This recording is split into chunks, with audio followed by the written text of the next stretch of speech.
Welcome to the Rock Interview Series with host Thomas S. Orwatt Jr. Hey everyone, welcome to episode number 105 of the Rock Interview Series. I'm Thomas Orwatt Jr., and today, June 26, 2024, we have a special guest, singer, songwriter, and musician Steve Plunkett, formerly of the iconic 80s hard rock band Autograph. In this episode, Steve shares insights about his new solo record, Straight Up, set to be released on July 26th on Cleopatra Records. We also dive deep into his experiences as the frontman of Autograph and much, much more. So here he is, Steve Plunkett. Hey everyone, welcome to the Rock Interview Series, and we have a really great special today.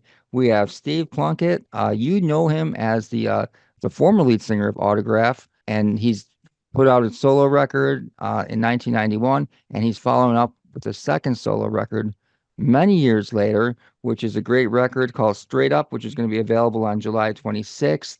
There's already a single called Rock Machine that, in my opinion, is the song of the summer so far. And Steve, I just want to say thank you very much for joining us here. And how you doing, man? It's been a while since we've heard from you. Yeah, Thomas, thank you for having me. It's going to be a pleasure, I'm sure. And yeah, I haven't done a solo album for like 30 years. I didn't want to get them too close together. No, I'm joking.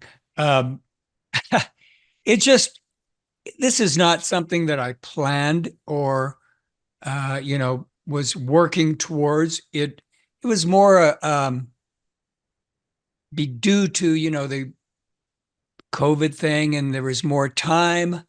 I've been very, very busy. I've been a staff songwriter and a straight-on songwriter and producer all these years since 1989 when Autograph broke up, and just project after project, and always busy doing all kinds of stuff. But after COVID, things slowed down a bit, and I actually was able to clear my mind, have some fun, and focus on myself for a change. It's a whole different mindset when you're writing songs for a project or you're producing for a project, and it's somebody else's baby. So you got to really focus on that. You got to fit into those parameters and make it work for them. As opposed to when you're an artist, you can focus on yourself, and you're the person you have to please at the end of the day. So when I did get a little bit of time, that was my main concern, was have fun, do what I liked for a change. And that's what I did with Straight Up. I hope everybody hears it like that. I think it's a fun record. Yeah, well, if the first single Rock Machine has anything to do, if it sounds like the rest of it, it's going to be amazing. Let's talk a little bit about that song, the first single Rock Machine. Just like pretty simple, straightforward, good vibe, rock song, kind of like, the classic like Autograph stuff that you put out in the 80s. Well, it is straight ahead. Um, my modus operandi on making this record was plug in my guitar, get a good sound I liked, and just play something fun, which is what Rock Machine is. I lyrically, the whole album is in that zone where I didn't try to get too serious. I didn't try to get too clever. It's all about rock and roll, kind of basic stuff, an approach that I would have taken, back in the day.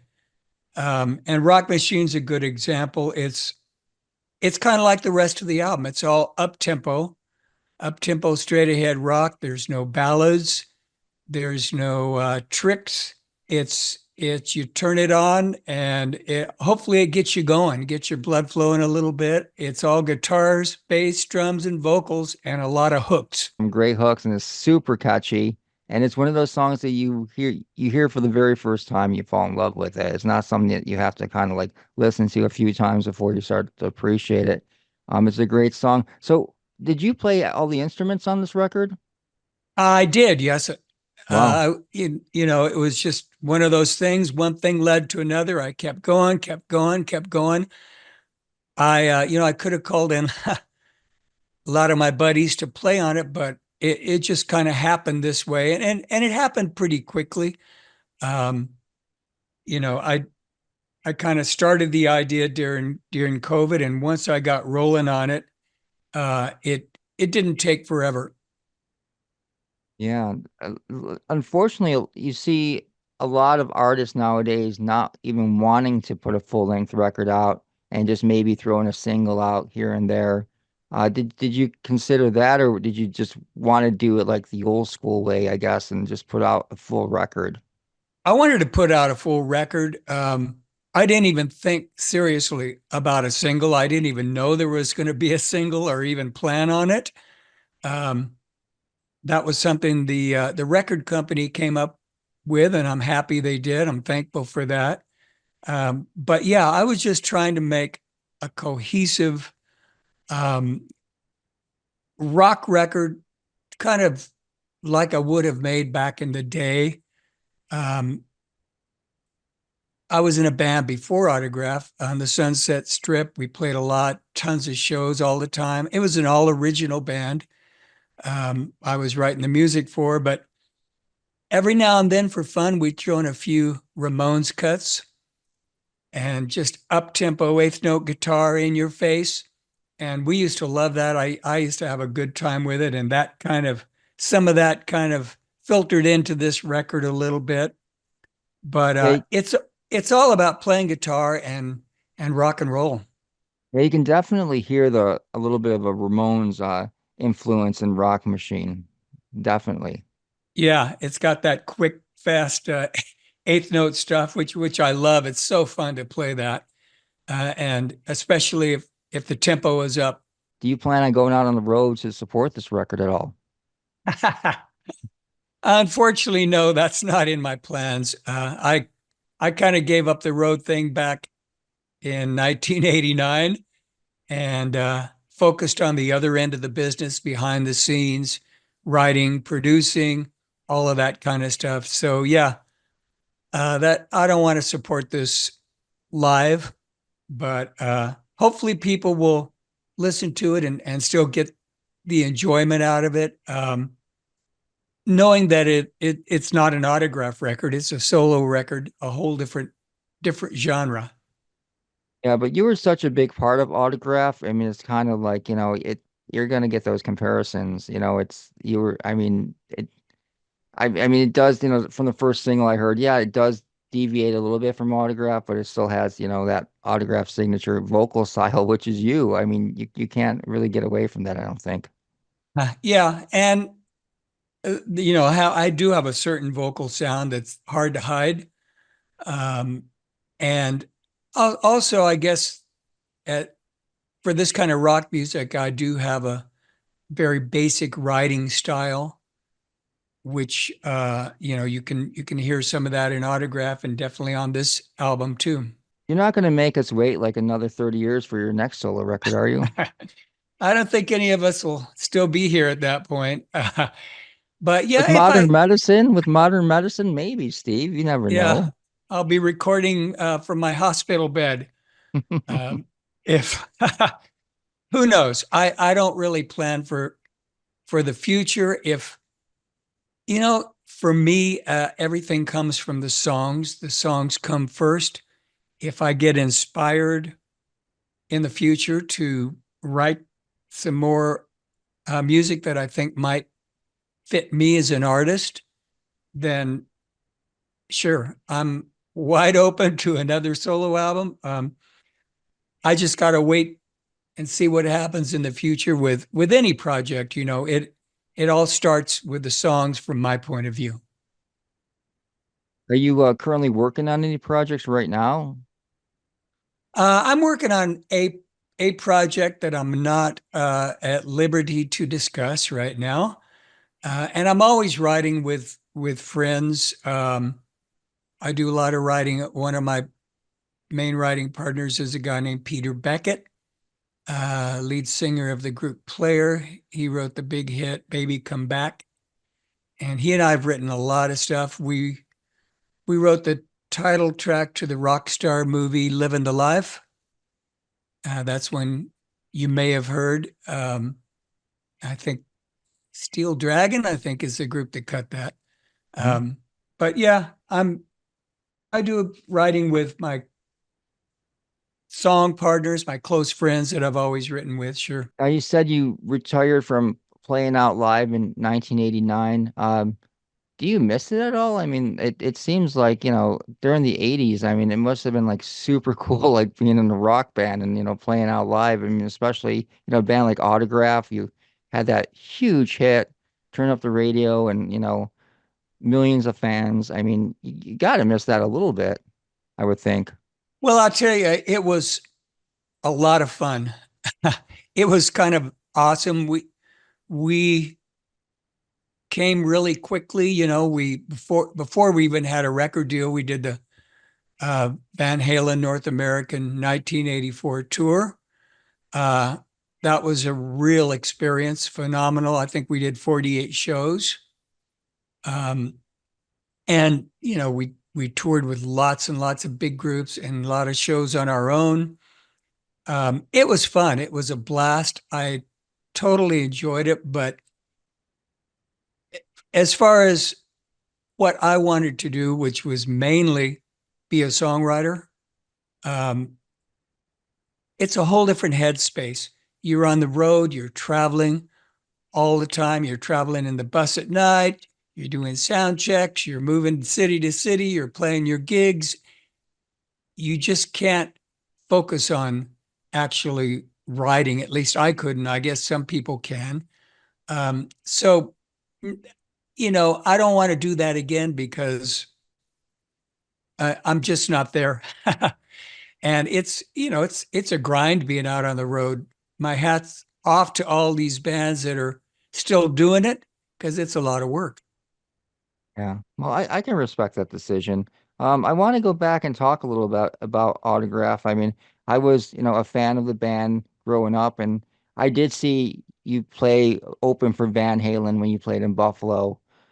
And Van Halen had a reputation of bringing out these bands, these newer bands, and they come out and they totally get like booed off the stage.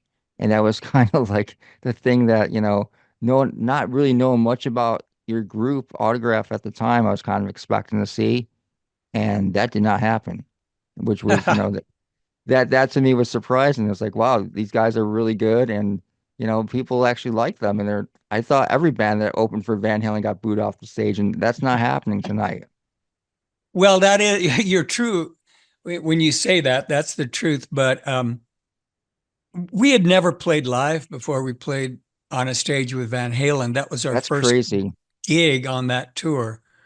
Um, and I remember the first night, Alex said, "Well, it's going to be great seeing you guys this week, but you'll probably be gone because no group uh, lasts very long opening for us, especially an unknown band like you guys." And we had some hard gigs, a couple gigs where people threw stuff at us, but we stuck it out and we kind of gelled as a band. And you're right, Autograph was a good band, a good live band. And, at the end of 48 shows, we voluntarily left that tour. We could have finished it out, but our record company said, "Look, we need you guys in the studio. You got to get off the road."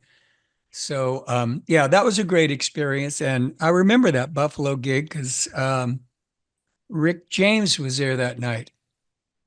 Yeah, that sounds right. I mean, back then, Rick James was pretty much anywhere there were a lot of people. Yeah, that was so. Yeah.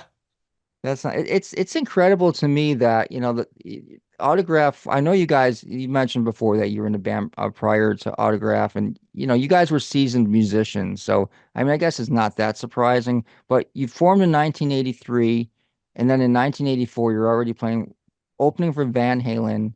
You don't even have a record contract when the tour starts. It wasn't until Madison Square Garden where you were approached by record companies.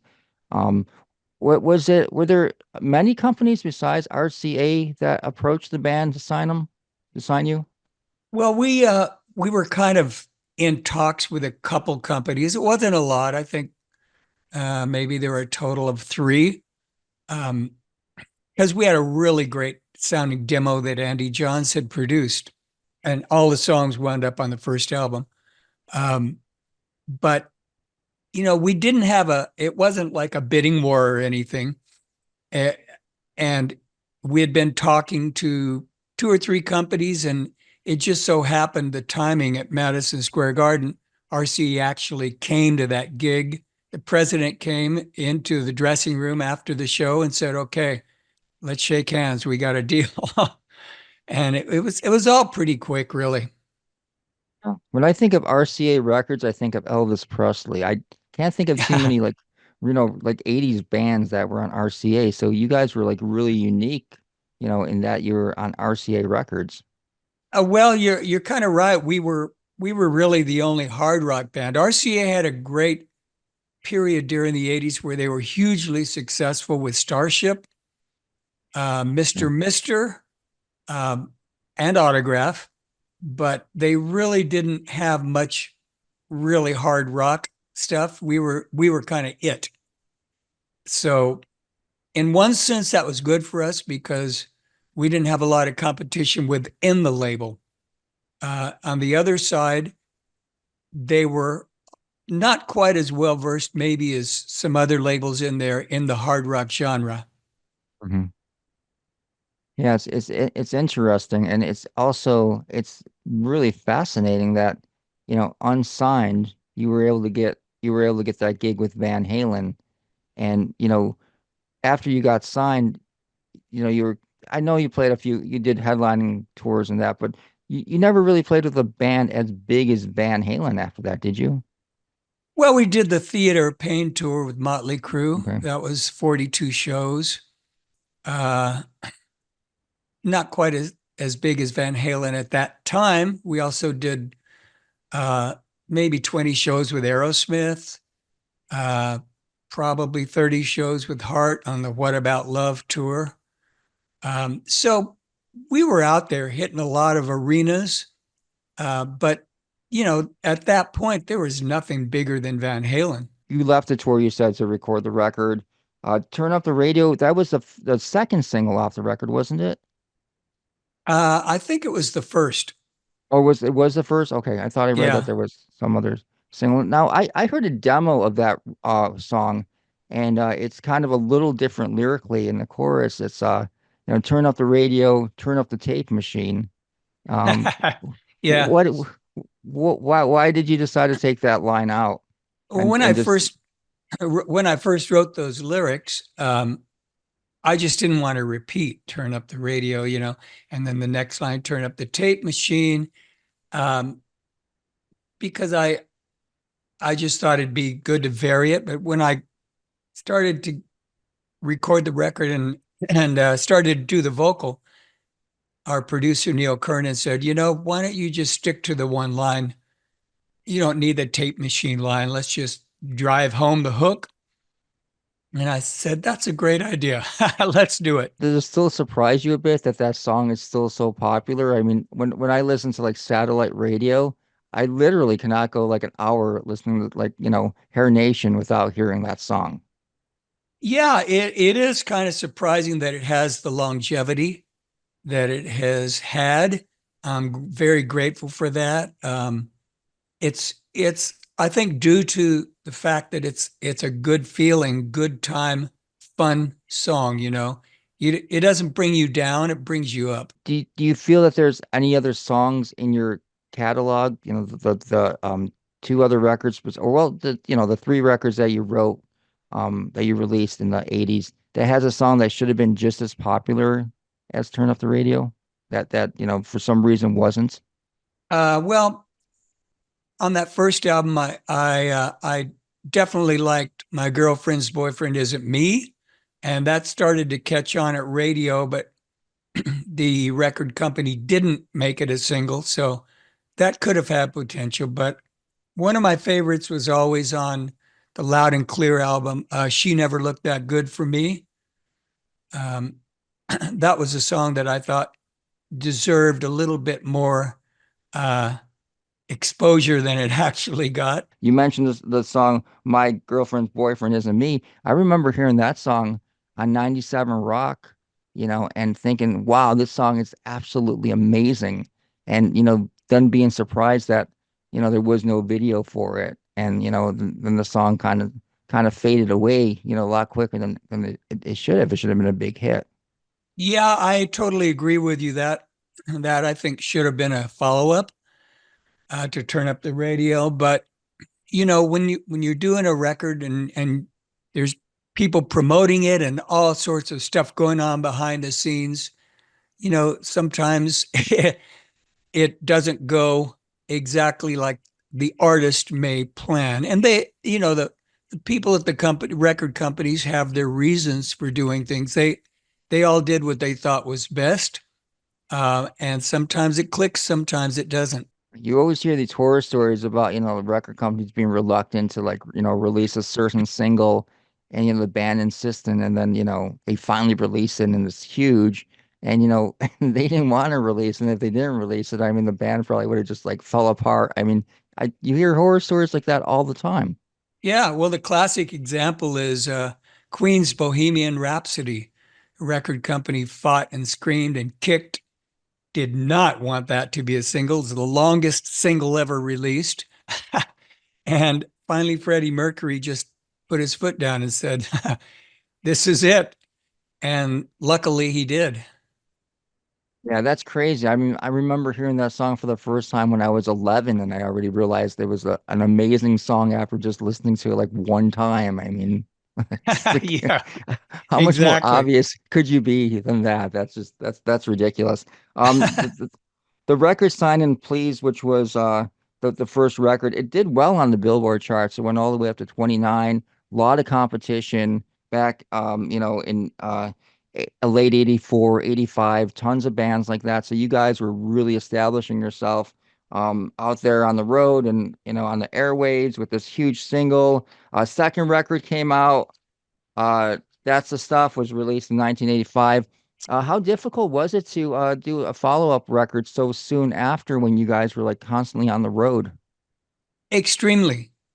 Um, First of all, as I said, at least for me, I didn't have that headspace that I needed for enough writing. I didn't have it for long enough. We had a few months in between albums, to do writing, but uh, it takes, in my mind, it takes longer. So we were all under the gun to get that record done and get back on the road. We had a tour booked.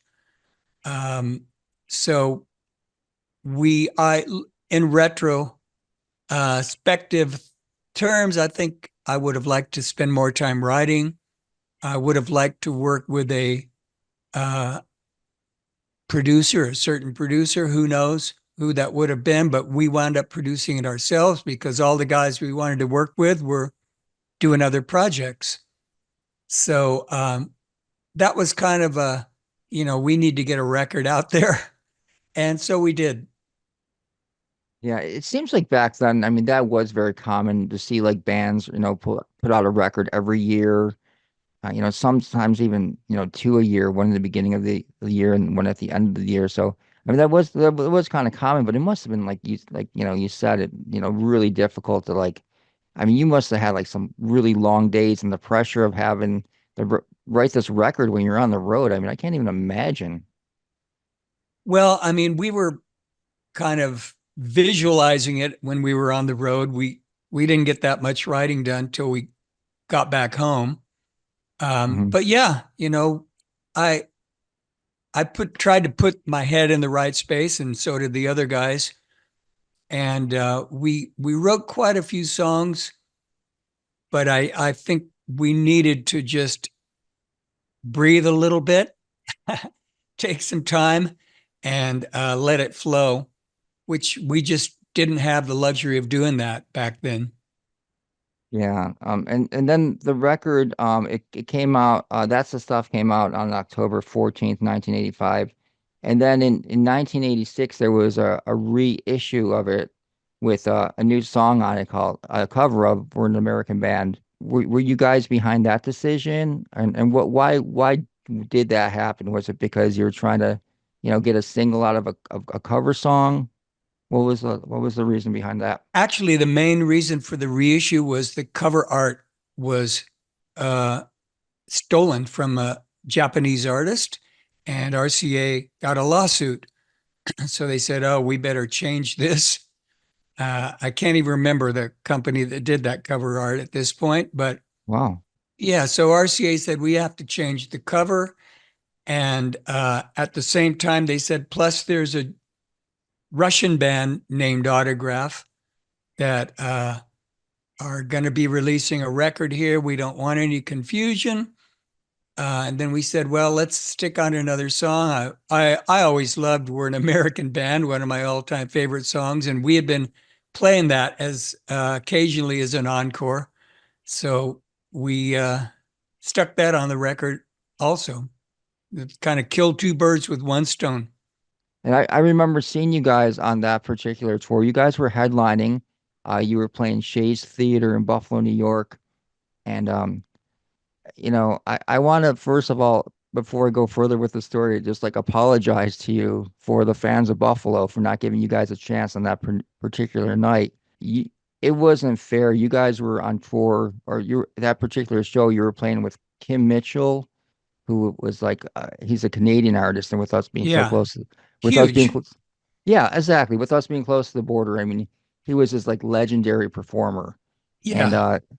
it was he went on. You guys were the headliner, and he went on before you, and it just really wasn't fair. I mean, he was like really high. He just had a "Might As Well Go for Soda" out as a big single that was getting massive airplay in Buffalo and in this area, He and should have headlined. yeah, I mean, was there any like on that particular gig, was there any talk about, changing it up so, he would headline, or do you remember anything about that particular show? I really don't. I remember playing with Kim, and I knew who he was and that he was a big star, especially in that region. But we didn't get into any of that. That was all the agency and the packaging between the venues and what they wanted. So, we just showed up, did our sound check, and played. I remember that, and it seemed like, the fact that, a lot of the audience was there to see him and only stuck around for some of your show. It seemed like it kind of fueled you guys because it seemed like you guys seemed a little pissed, and it kind of like translated into the music. It was a really exciting show to see. I mean, you guys were like, kind of like a F you, we'll show you what we're all about. And you guys just kicked ass that night, even with all that Awesome. adversity. I'm glad to hear that. Yeah, so what were some of the for that cycle, what were some of the other bands that you played? Was that also so was that Motley Crue, or was Motley Crue tour over with when that tour started for That's the Stuff? No, that's the stuff we did the Motley Crue tour for Okay. that record. And we did, I think the Aerosmith shows were in fact, we played Buffalo with Aerosmith on that tour. Yeah, Um, I think that's the one Aerosmith show I probably missed, probably the only one in Buffalo that I missed. it was freezing. I remember that. Good old Buffalo for you. Yeah, we won't Yeah. disappoint you with the weather. And then I think the Heart gigs were the following album. For Loud and Clear. Yeah. And the third record, Loud and Clear, was released in March of '87. Really cool video that you did with a special guest, Ozzy and Vince Neil. Andy Johns produced it. How was it working with Andy Johns as a producer? Andy's great. Andy's an old friend of mine. As I mentioned, he had produced our original demos that got us signed. Um, and I had worked with Andy prior to Autograph when I was in a group called Silver Condor. So he was mixing a record for us, and I became really close friends with Andy. He's one of my good buddies. I learned a lot of studio tips and techniques from him. And even before that, I had kind of done the same with Eddie Kramer, who kind of mentored me in recording stuff. So I had a little bit of background, but I loved Andy, and we wanted to work with Andy on, prior to the third album. He was just so busy with other artists he was doing. He did a lot with Cinderella, and we finally our schedules clicked on the third album, and Andy was brilliant. Yeah, he's a great producer. Was a great producer. Yeah. Yeah, and it's a great record, but it only went to 108 on Billboard. And again, it's like, why? Well, I mean, a great songs, great record. Why do you think that just didn't catch on at that point? Well, RCA was kind of uh, changing within the company at that point. That was not too long after that the company was sold to Sony. Um, we were in between management in that time period, which was not a great move on our part. Um, and, I think that was kind of pre-grunge. We were noticing a little bit of change at rock radio and a lot of traffic. That's what I think it was. Rock and roll, a certain genre, certain styles, 80s music. It happens in every genre. There becomes too much product, too many Yeah. bands, too many artists, and it's like a traffic jam out there. And I think that hurt us as well. Well, how soon after that did you decide to maybe take a break from Autograph, or was it not just take a break? Was it like, I think this is it, guys. I don't think we should continue. Yeah, I mean, we all kind of 1989. We all kind of felt the same way. We've had a great run. Let's shake hands and go our separate ways, and that's what we did. And at that point, my focus was, as I'd mentioned, I wanted to just write songs. So I uh, was lucky to make a publishing deal. I became a staff writer at a publishing company and started writing for other groups and other projects and TV and film. And that's all I did for many, many, many years. And I did do the one solo album, as you mentioned, My Attitude, and I think that was 91. Up October 24th, it came out of 1991. Yeah. And I I was able to focus. My publisher was into it. Had a lot of stacked up material at that point that I had written. So that kind of clicked for me. And then I continued doing all of that, writing for projects and also stuff on the business side of music too. I was always into that. I was general manager at several music companies. Oh. And as I said, it wasn't till, the COVID period that I finally came up for air and was able to focus on myself for a change. Mhm. I want to talk a little bit about that 1991 solo record, which I thought was amazing. Every Little Word was a great song that was on that record that, it was kind of like, it could have been an autograph song. I mean, that was a great song. A couple of those songs had been kind of written with autograph in mind. My Attitude could have been an autograph song. As you mentioned, Every Little Word, yeah.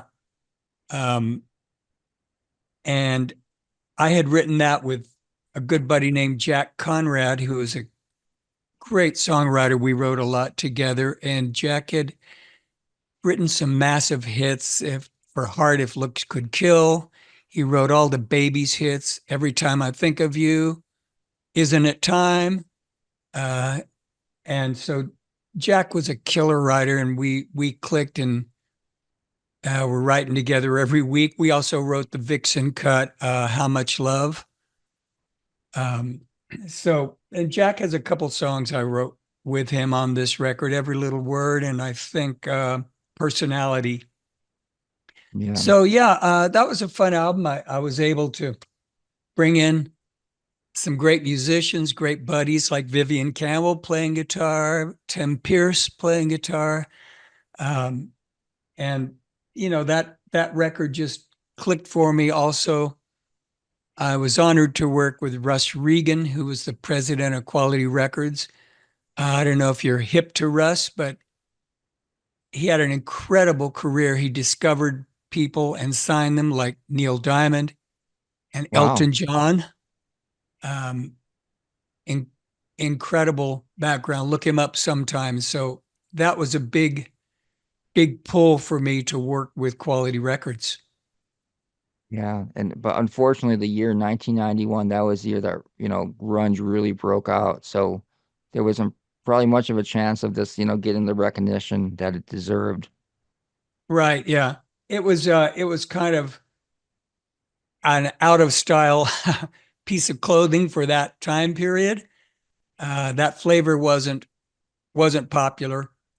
But still, I enjoyed the record and the people who were involved in it were happy with it. Yeah, and I think a lot of people are enjoying it now. I mean, if you look at your Spotify stats that you have for a record that's old, that's 30 years old, it's incredible how many streams that you still have on that record. Oh, that's cool. That's good to hear. Yeah, well, it's Hopefully, I'll great get stuff. some on this new record. You definitely will. This new record is I hope, and I hope it drags you out of retirement and makes you it's so popular that you have to go out on the road because of it and because I'll fans do a Taylor demand it. Swift movie. Yeah, okay, that's cool. I'd settle for that. I mean, that'd be better than nothing at all. Did you tour at all for that first solo record? Did you do any shows? I didn't know. No. I did a few assorted radio live on the radio things in a radio studio at a station, but no live shows. No. Okay. And then one other record I want to ask you about is in 2003 there was another autograph record that came out, but it was just you were the only, a member from Autograph that was in this current lineup, and it was called Buzz. And another super great record that you put out. Was that, did you think about maybe possibly going back out on the road and relaunching the band at that point? Or was it just, something to put out under the Autograph name because you had songs that sounded like Autograph? Or can you give us more detail on that particular one? Um, yeah, that was, I was very clear on that record that it was not the original autograph. It was stickered on the front. This is version 2.0. And um, I made it clear that, this is not the original autograph if that's what you're expecting. Uh, but I had just done a lot of writing for the movie Rockstar. Um, and as I mentioned previously, the Living the Life was one of the songs in that movie. And so my head was kind of back in that 80s zone. And I thought, what would it be like if I wrote autograph songs, but today in this time period, what would they sound like? And so that was why I started it. Just once again, the songs dictated where I was going, and I wanted to kind of see where it would fall if I was writing for Autograph. I didn't expect that to be an Autograph album, and it really wasn't. It did have the name on there, but it wasn't the original group. So you can listen to it and hear that. I think you can hear that the songwriting was kind of in a evolved to a different space. It was a little more intricate, a lot more changes and modulations and parts, um, which is where my head was at that point.